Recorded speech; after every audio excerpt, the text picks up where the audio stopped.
conforme prometido para você, ouvinte da Rádio Jovem Pan News, a partir de agora tem entrevista exclusiva aqui no RIC Notícias Opinião. Nós temos o prazer de receber o presidente do Tribunal de Contas do Paraná, Ivens Linhares. Seja muito bem-vindo, presidente. Um prazer tê-lo aqui na Jovem Pan News. Muito obrigado. Eu que agradeço o convite e a oportunidade de conversar com vocês. Bom, a gente já começa conversando, é claro, sobre o trabalho que vocês desenvolvem no sentido de trazer ali acompanhamento às contas públicas, fiscalização, ouvinte, para você que às vezes não é familiarizado, não custa explicar que o Tribunal de Contas é aquele pente fino no gasto público e acompanhamento das contas do governo, prefeitura, dinheiro público, nosso dinheiro.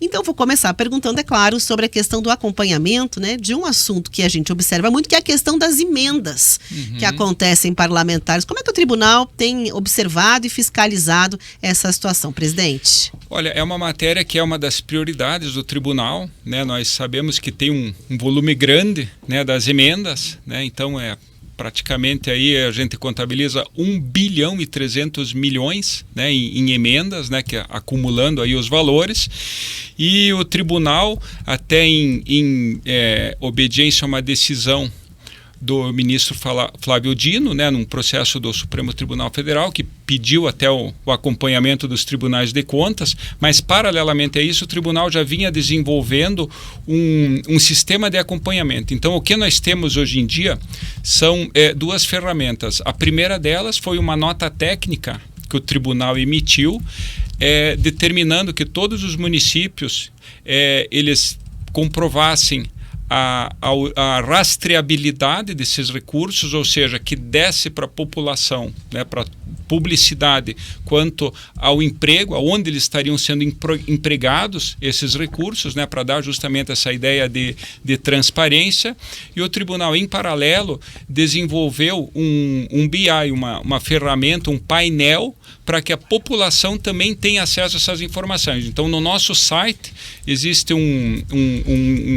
uma bandeirinha chamada Portal de Informação para Todos, em que é possível você tem um mapa do Paraná e você, em cada município, em cada cidade, você consegue identificar o valor das emendas que foram efetivamente transferidas, o total, e também aparecem todos os programas específicos que elas foram destinadas. E com isso, então, você pode, clicando ali, pode fazer o acompanhamento da destinação desses recursos. Então, assim, é uma forma que o tribunal deu, exatamente esse site aí que você abriu, né, que fornece as informações, né, do total, né, que está sendo transferido, inclusive por município, e o acompanhamento dos empenhos, né, desses recursos. Então, assim, nós imaginamos, né, que estamos dando a transparência, a rastreabilidade, e tem um ponto muito importante que eu gostaria de destacar, que é nessa nossa nota técnica, nós colocamos que é obrigatório a definição específica que conste lá, a definição específica do objeto, ou seja, a destinação desse recurso, e que para a movimentação dos recursos seja usada apenas uma conta corrente. Então, que o tribunal tem como, naquela conta corrente, verificar para e passo o que está sendo, onde que está sendo gasto, né? E também, evidentemente, reforçar a responsabilidade do prefeito com o acompanhamento desses programas. 1 bilhão para Paraná. 1 bilhão e 300 milhões. Esse ano. Isso. E tem essa ferramenta, por exemplo, ajudado no sentido da transparência também a identificar situações estranhas? Quer dizer, colabora para que se identifiquem casos? Esse é exatamente o propósito, né? Nós fazermos esse acompanhamento, né? Evidente que o tribunal não tem vamos dizer assim, porque essas emendas elas já vêm do Congresso, né? Elas são impositivas, né? Desde 2015, né? Então a destinação é impositiva, o tribunal, evidente, não tem como alterar, né, o que os congressistas decidiram. Mas o que o tribunal pode efetivamente verificar é se está havendo algum desvio de finalidade com relação àquilo que originariamente foi proposto. E como é que o senhor tem sentido, por exemplo, a questão da transparência, né, e do uso correto dos recursos? O tribunal tem conseguido ter uma ação que ajuda, de certa maneira, com que as coisas no Brasil tenham boas práticas, quer dizer, pare desvio, reduza desvio ou mau uso do dinheiro público? Sim, nós temos, na verdade, vamos dizer assim, são dois pontos aí que a gente tem atacado, né? Um deles são as ferramentas do tribunal de acompanhamento dos gastos e das licitações. Então isso, né, nós estamos incorporando a utilização da inteligência artificial, né? Então nós temos hoje em dia como nos editais de licitação verificar efetivamente alguma incorreção, alguma impropriedade que pode haver alguma indicação de privilegiar uma determinada empresa, né? Então nos nossos sistemas informatizados a gente tem procurado adotar medidas, né, que permitam uma fiscalização mais eficiente, né, mais abrangente. E outra ferramenta que nós apostamos muito é o controle social. Nós efetivamente deixarmos os canais abertos para a população, né, informar o tribunal com relação a eventuais problemas, eventuais desvios e efetivamente daí o tribunal atuar. Presidente, na avaliação, havia uma certa bagunça com relação a esse assunto, emendas PIX, de que maneira o próprio tribunal assistia com distância, até que depois, quando houve essa decisão do Supremo, o próprio ministro Dino, e aí o tribunal se fez mais presente também, dando mais publicidade e transparência. Eu diria o seguinte, que começou lá em 2015, né, quando houve essa força impositiva, né, que efetivamente as emendas elas tinham, digamos assim, até prioridade em relação ao orçamento, né, ainda era um volume menor, né.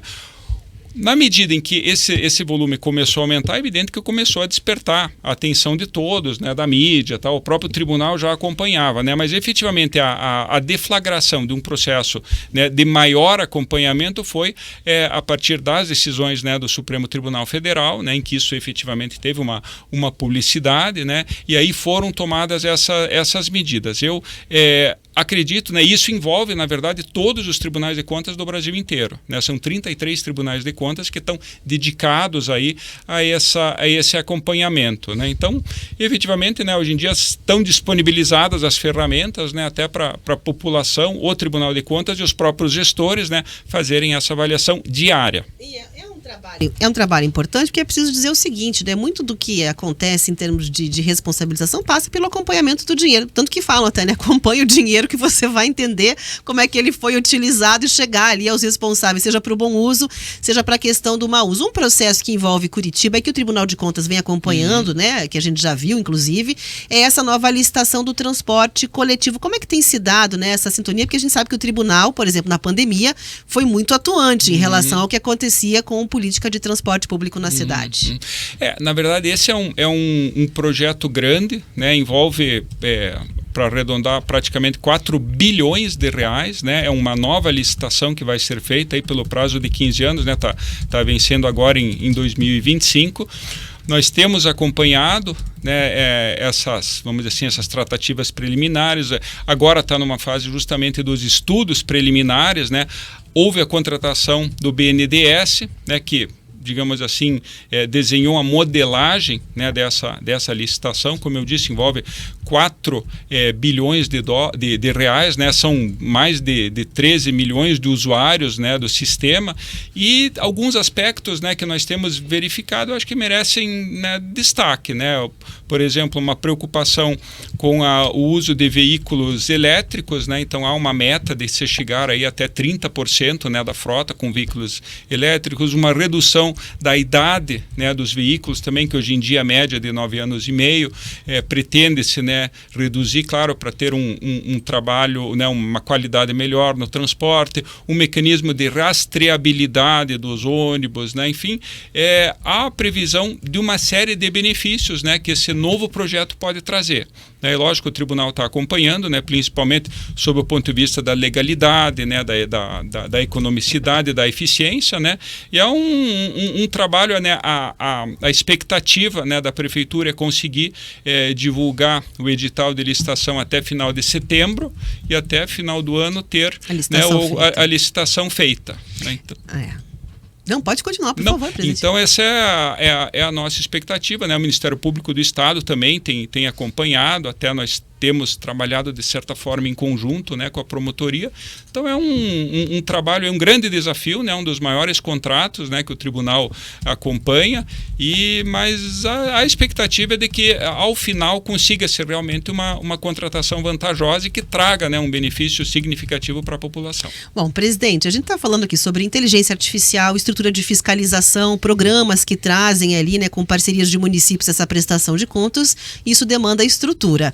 E o governo governo vem no momento, né, o governo estadual, de propor ali uma revisão dos índices de repasse para todos os poderes, né? E também o Tribunal de Contas, Tribunal de Justiça, Assembleia Legislativa, Ministério Público, não deixando de repassar, mas o governo disse que gostaria de travar ou reduzir um pouco aquele índice de repasse. Né? Quando essa notícia veio à toa, muito se falou sobre pagamentos que estariam ali altos para alguns integrantes do Tribunal de Justiça, para alguns integrantes do Tribunal de Contas do Estado. Como é que o senhor avalia essa ideia do governo e como é que tem se dado as conversas em relação a essa questão? Veja, isso é praticamente todo ano acontece essa negociação. É evidente que o interesse do governo, né, do Poder Executivo, é de, né, aumentar o seu orçamento, e para isso precisa reduzir os demais. Né? Agora você colocou muito bem, né, no início, que a nossa estrutura de fiscalização efetivamente, né, ela depende, né, de recursos, evidentemente. Isso movimenta, né, o corpo técnico, né, eventos, enfim, o próprio processo de fiscalização, muito deslocamento e tal. Então todo ano tem esse, vamos dizer assim, essa negociação. Mas o que eu tenho acompanhado mais recentemente, né, que efetivamente está havendo um entendimento, né, uma sensibilidade, né, por parte do Poder Executivo de que realmente, né, as cotas dos poderes, né, e nisso o Poder Judiciário, o Ministério Público, o Tribunal de Contas e o próprio Poder Legislativo, eles devem ser contemplados justamente para darem conta, né, das suas finalidades. Então eu estou bastante confiante, né, de que vai haver um entendimento, né, como em todos os anos houve, né, e que cada poder, de forma autônoma, independente, vai poder exercer aí as suas atribuições, né, sem enfrentar problemas orçamentários. Bom, além disso, né, a questão que muitas vezes é levantada como argumento de que, mas veja, né, a questão de algumas remunerações, alguns pagamentos excepcionais, entram ali, tem valores que são exorbitantes. O senhor avalia que isso poderia ter algum tipo de revisão ou não são pagamentos pontuais das categorias todas que envolvidas aí na conversa? Na verdade, no caso do Tribunal de Contas, nós seguimos exatamente o padrão remuneratório do Poder Judiciário, né? E o Poder Judiciário, por sua vez, ele é regulado pelo CNJ, pelo Conselho Nacional de Justiça, né? Então essa matéria, eu diria para vocês que ela está normatizada, né, praticamente no Brasil inteiro, né? Então você não nota diferenças, né, significativas, né, entre padrões remuneratórios, né? O que existe, sim, são algumas regras, né, que o CNJ estabelece, alguns limites, né, e esses efetivamente estão sendo obedecidos, né, pelo Tribunal de Contas, mas não há nenhuma situação, né, em que isso esteja discrepante, né, daquilo que o Poder Judiciário aplica aqui no Paraná ou mesmo nacionalmente, né, o Poder Judiciário como um todo. Bom, além disso, a gente acompanha as sessões, quando elas acontecem, vê inclusive, né, que há ali uma movimentação de também aproximar as pessoas para que elas acompanhem mais, né? E como no campo de tribunais e espaços onde existem divergências de ideias, às vezes o Tribunal de Contas tem sessões bastante acaloradas. Ali a gente traz os recortes sempre, os ânimos se acirram. Como é que o senhor acompanha, né, esses embates que acontecem às vezes entre os envolvidos conselheiros? Olha, na verdade o Tribunal de Contas ele tem uma composição múltipla, né? Então nós somos ao todo 7 conselheiros, né? 4 são escolhidos, né, pela Assembleia Legislativa. Eu venho da carreira, né, dos auditores, que hoje são os chamados conselheiros substitutos, mais o conselheiro Fernando, que é do Ministério Público, e um de livre nomeação. Então, com isso, eu quero dizer que cada um tem a sua história de vida, né, a sua bagagem, né, a experiência que traz para o tribunal e as suas ideias, né? Então, eu diria que é um ambiente, vamos dizer assim, né, permeado por, né, divergências, né, e que essas divergências justamente elas dizem respeito a essa origem, né, diversificada de cada um dos membros ali do tribunal, inclusive, né, quem é escolhido pela Assembleia, claro, cada um tem a sua história, né, seja como político, seja como agente público e tal. Então vamos dizer assim, é normal que haja essas divergências, né, e às vezes, evidentemente, né, por um assunto, né, mais palpitante, né, as emoções afloram, né, mas efetivamente, né, o que eu percebo, né, ao final, né, das discussões é que efetivamente consegue-se chegar a um denominador comum, né, uma solução ali para o litígio. É isso efetivamente que é o que a sociedade espera do tribunal, né, a melhor decisão seja tomada, né, pelo colegiado, e para isso, né, essa composição variada, né, essa diversificada, né, tende a aprimorar a qualidade da decisão. Bom, ainda para a gente terminar aqui a parte, digamos assim, de trâmites dentro do Tribunal de Contas do Estado, teve um caso que teve muita repercussão, que envolveu inclusive um dos conselheiros, né, o conselheiro Maurício Requião. E aí o Tribunal de Contas optou por depositar, né, aqueles 12 milhões em juízo, enquanto aguarda o desfecho envolvendo esse pedido que está nas mãos da Justiça, né? Perfeito. E por que houve essa decisão, então? O próprio tribunal tinha um entendimento de que era preciso pagar, não era, presidente? Na verdade é o seguinte, né, a origem de tudo é que houve o afastamento, né, do conselheiro Maurício Requião, né, durante praticamente 13 anos, e que ele foi reintegrado à sua função, né, por uma decisão do Superior Tribunal de Justiça, né? Então a discussão era se ele faz jus à remuneração durante esse período, né? O entendimento do tribunal, né, e isso foi levado, né, pelo presidente anterior, o conselheiro Fernando Guimarães, né, era de que efetivamente cabe uma vamos dizer assim, uma reparação, né, que o conselheiro Maurício seja reparado por esse tempo que ele ficou afastado, né, e depois reintegrado. Foi feito um acordo, né, e durante a votação desse acordo houve, né, a proposição de uma ação popular, houve uma liminar, né, e a partir disso teve vários desdobramentos, né. Então o fato é que hoje, né, a questão está efetivamente judicializada, então cabe ao Poder Judiciário decidir, né, se deve ser pago ou não, né, e a atual administração, né, nós achamos que o depósito em juízo justamente previne, né, tanto que o conselheiro se sinta, né, prejudicado pelo atraso, né, nesse pagamento,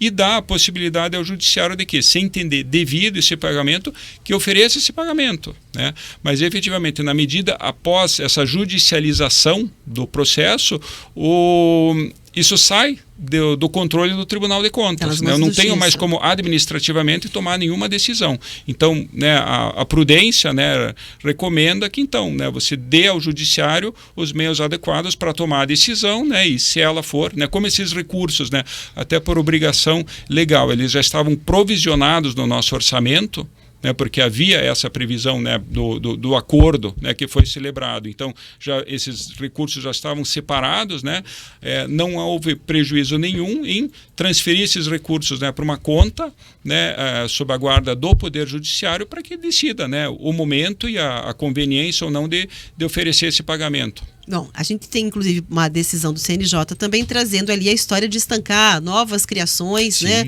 de penduricários para o judiciário. O senhor já disse que as questões da remuneração acompanham o que determina o Poder Judiciário. Como é que o senhor vê essa resolução? Não, a resolução, ela justamente ela visa, né, evitar que novos gastos sejam feitos, né, justamente até pela polêmica, né, nós temos projetos tramitando, né, tanto no Congresso quanto no Senado, né, na Câmara dos Deputados como no Senado, que visam justamente, né, oferecer algumas balizas aí para esses pagamentos extraordinários e tal.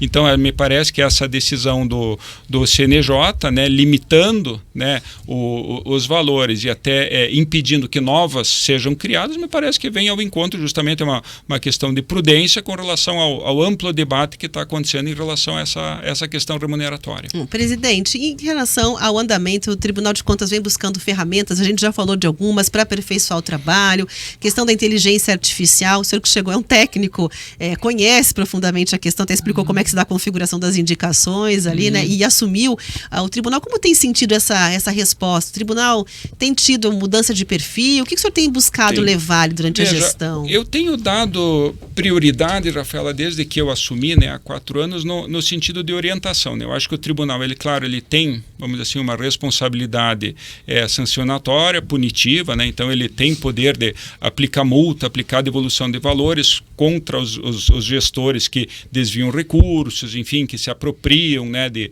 verbas públicas e tal. Mas tem uma função que eu entendo fundamental no tribunal e que traz um retorno muito grande, que é a orientação.